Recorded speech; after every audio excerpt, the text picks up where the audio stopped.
Hey, I'm back for another video.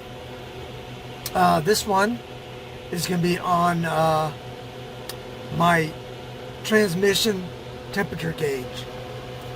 I talked to Badge, and he said that the transmission should not reach 240, and because of the weight I'm pulling, this I'm at the top end of the weight for this transmission. This transmission, which is the 545, can only handle 30,000 pounds. The 643, which is what I'm looking at maybe switching to, can handle 70,000 pounds. But until I'm not sure what I'm going to do yet. But most likely I'm going to change it out, but I'm holding my breath. But let me show you what I got to so I can monitor my transmission temperature. Alright, so this is what I got to monitor my transmission. Let me see if I can get a picture of it. Being difficult. Okay. Right down there. And I'll have a picture of it on Amazon right up here. Anyhow, really simple to wire in. Has 4 wires, I believe. Got me. Has 4 wires. One goes to battery all the time, which I didn't use. It's only for memory of the light setting on the gauge. One thing I like about it is it's both digital and analog.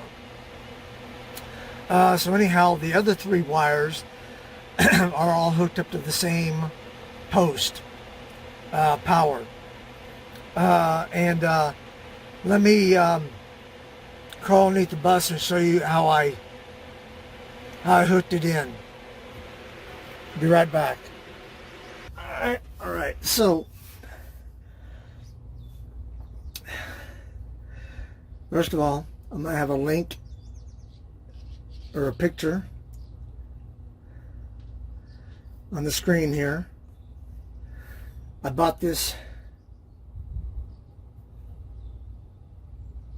adapter right here.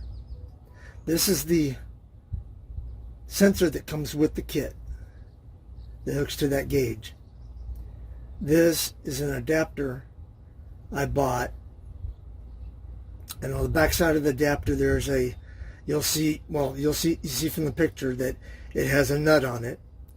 And what I did was I just unscrewed the nut, and I was very fortunate that the plug had the same threads, diameter and pitch as the plug. So I was able to plug the hole with my finger after pulling the plug out, and then putting this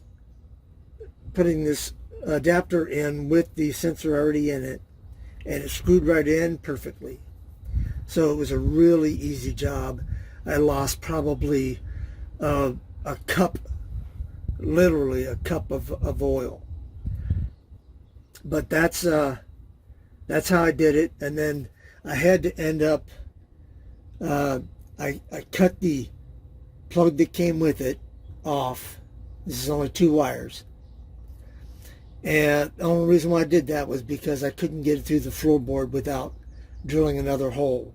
And I didn't want to do that, so I just cut the ends off, the plug off, and did my own plug, which looks like it's okay. It's not. It's fine.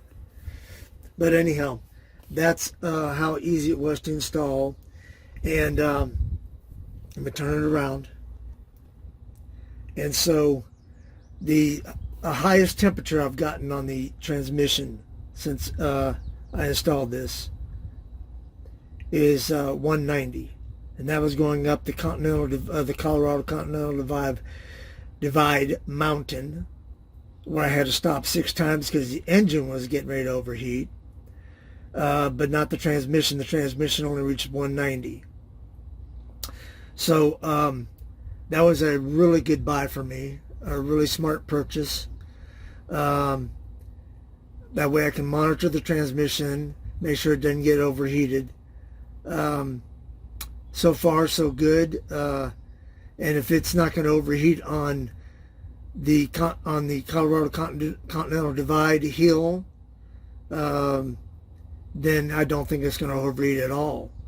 Like I said, the temperature usually between 140 and 170 or 180, but I'm happy with that. I'm good with that. Anyhow, I appreciate you, and I'll have a link in the description for all the parts that I bought, and maybe you'll get lucky with that plug, with that adapter, and it'll screw right in. Very simple to install. Anyhow, thanks for watching, and see you on the next video.